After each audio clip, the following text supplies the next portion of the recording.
di ba? Makikita tayo ulit, tapos nakakasang kamay. O di, ang daling hanapin kung nasasaan.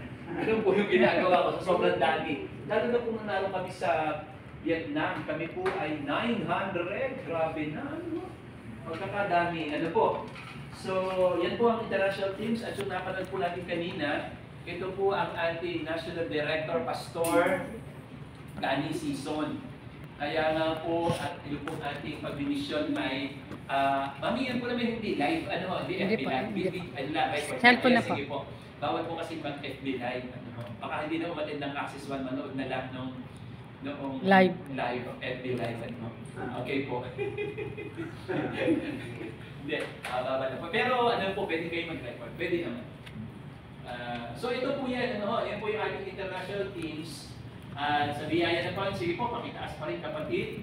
Yan, makikita niyo po ang history. Mamayang after ano ay mapapag-usapan naman po natin yan. Nasa ano lang po. Overview lang po, ano, yan po ang international team Philippines. Sa full story. Sige po, next. Yan, ito po yung plano ng Panginoon sa atin at i-discuss po natin. Okay po, so pinagpalang umaga po sa buhay ng bawat isa. Ako po si Pastor Nilo Panganiban, inyong pong trainer ng Global Filipino Dreams. Global Filipino Dreams, Access One, at saka po Tent Maker. Yan po yung aking forte sa as trainer po. So, sige po, okay na. Pwede na, yan.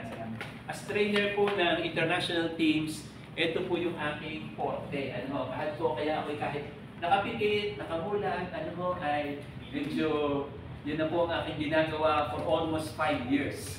Ano, kaya po, mamaya, ang gagawin natin 2 days po kasi ito. So sa biyaya ng Diyos ay napaka-bless tayo kasi isang araw lang.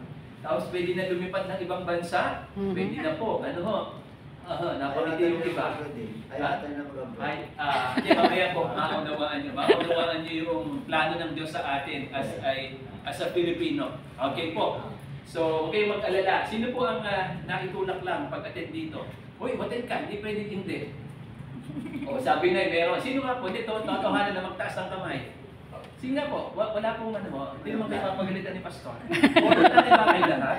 Hindi, parang hindi eh. Ano, ako po pala, bago po ituloy yung aking pagtuturo, ako po ay naitulak lamang umattend po ng Access One. Kaya kung po ay naitulak, dapat po kasi umattend dito sa iTeams. Number 1, tinulak.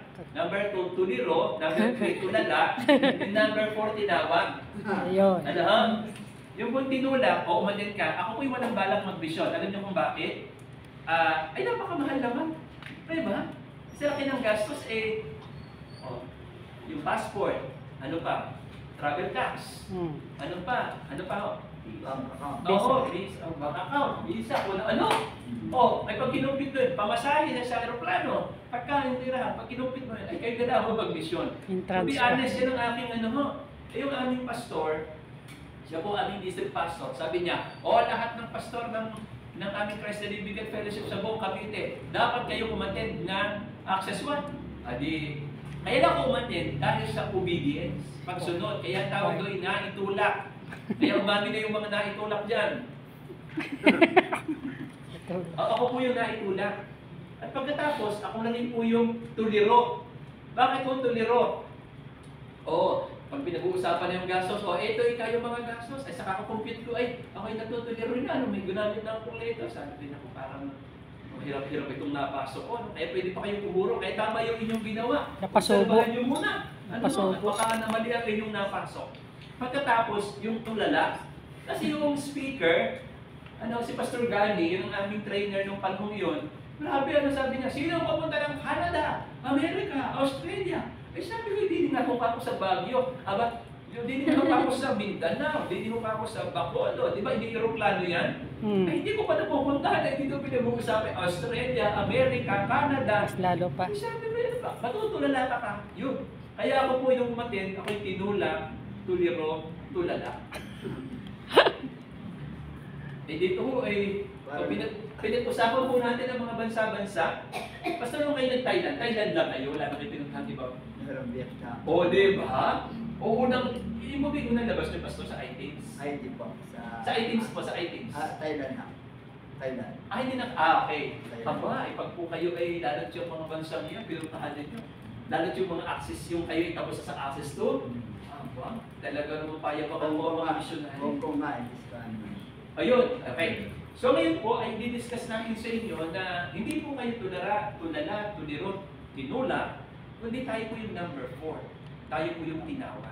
Right. Bakit po? Noong tumayo po si Pastor Gary, nais ko rin po sabihin sa inyo, as a trainer po ng international teams, hindi aksidente ikinarito. Kaya kung sa palagay mo itinula, o kaya ay napahiya ka dala kay Pastor, o kaya required na umattend, nais ko sabihin sa iyo, hindi iyan ang tunay na layunin kung bakit ikay nakaupo ngayon. Ang tunay na layunin kung bakit ikay nakaupo ngayon, dahil ikaw ang ipinadala ng Diyos dito. Mamaya, i-discuss natin yan, akin na lang babanggitin sa inyo ngayon, na nung si Pastor Gani, siya po yan, si Pastor Gani, way back 1990, ay naging national director, nagpay-pray po siya, Panginoon, meron na po office, nasan po ang mga missionary? At nangusap ang Diyos sa kanya, na inilagay na Diyos sa kanyang puso, they will come, I will send them to you. They will come, I will send them to you. Yun yung po, tandaan niyo po yung word na yun. They will come, I will send them to you. Sila darating, ipapadala ko sila. Kaya ngayong katotohanan ikay nakaupo, hindi ikaw ay naitulak, kundi ikaw talaga. To be honest with you, ano po, sa tagal ko na po nag-training dito, meron po akong seminar at nag-trainer po ako, meron taga ganyan lang, hindi siya a-attend. Siya po ay taga-PowerPoint projector operator lang. Yun ang kanilang ginagawa, the whole, sabi niya, ito mga po hindi siya naka-register kasi siya taga-PowerPoint. Lalo na yung isa, dito po sa may bandang Tunasan, Muntinlupa, o dito sa may Alaba, yung, okay, dito masyadong matandaan yung mga churches eh. Siya po ay nagpa-awit lang. Hindi po siya, for the sake na meron lang song leader, siguro nagtagal-tagal pa siya na nakaupo sa likod. Alam niyo po, alam niyo ang ginawa ng Panginoon sa kanya, ito mga binabanggit kong ito, na wala namang balak umattend ng Access 1. Dahil na lang sila PowerPoint projector operator at saka yung isa po isang leader sa magkahiwalay na seminar ko po, sila ang unang nakalabas ng ibang bansa. Magtataka ka, paano nangyari mo yun? Kasi po, ito yung katotohanan. At isa po ako sa magpapatotoo sa inyo na ako po ay wala talagang balak na maging missionary dahil sa laki ng gastos. Pero by the grace and the glory of God, one day pa lang po ng seminar, 3 days po ng araw, one day pa lang po, alam yung ginawa ng Panginoon sa amin, sabi mag-asawa. Dalawa pa kami, ho? Kami po ay kumuha agad ng appointment, online appointment sa pagkuha ng passport. Wala kami passport. And the rest is history. After 1 month, nagpunta kami ng Malaysia.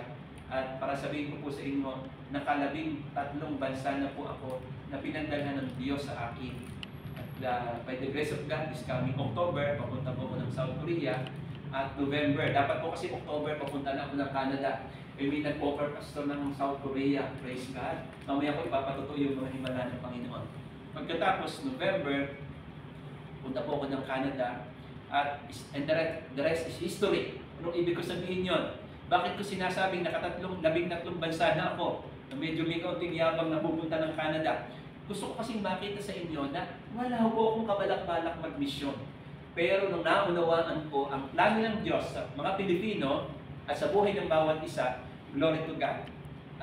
Yung 13 bansang yun na pinuntahan ko po at balik-balikan, ang Diyos po ay gumagawa ng mga mapaghimalang pagkilos. Kaya nga po na-encourage yung song leader at tawag pa sila pumunta ng ibang mga bansa. Kaya nga po yung mga itinulak lang, mga tuliro-tulila, huwag kayong magtaka. Kung kayo po yung mauunang magpalista sa Hong Kong sa this coming November. Amen. And the rest is history. Napakarami pong mga patotoo. Isa pa lamang po ako sa mga nagpapatunay na ang Diyos ay gumagawa ng mga himala. Kaya nga po, nais ko itong pasimulan sa introduction na ang inyong pagkakaupo ngayon ay hindi aksidente. Plano po ito ng Diyos. Amen? So magpasimula na tayo. Pwede po bang magpakilala muna, even though hindi pa kayo officially registered sa Access 1. Pakilala lang po, pangalan, isang church ano po. So huwag niyo na po banggitin yung pangalan ng church at saka pangalan ng pastor. Ano? Yun na lamang po ministry involvement ninyo. Pangalan po ninyo tapos ministry involvement dito sa church. Okay po, simulan natin kay Brother Mark. Mark, ano po? Sige po.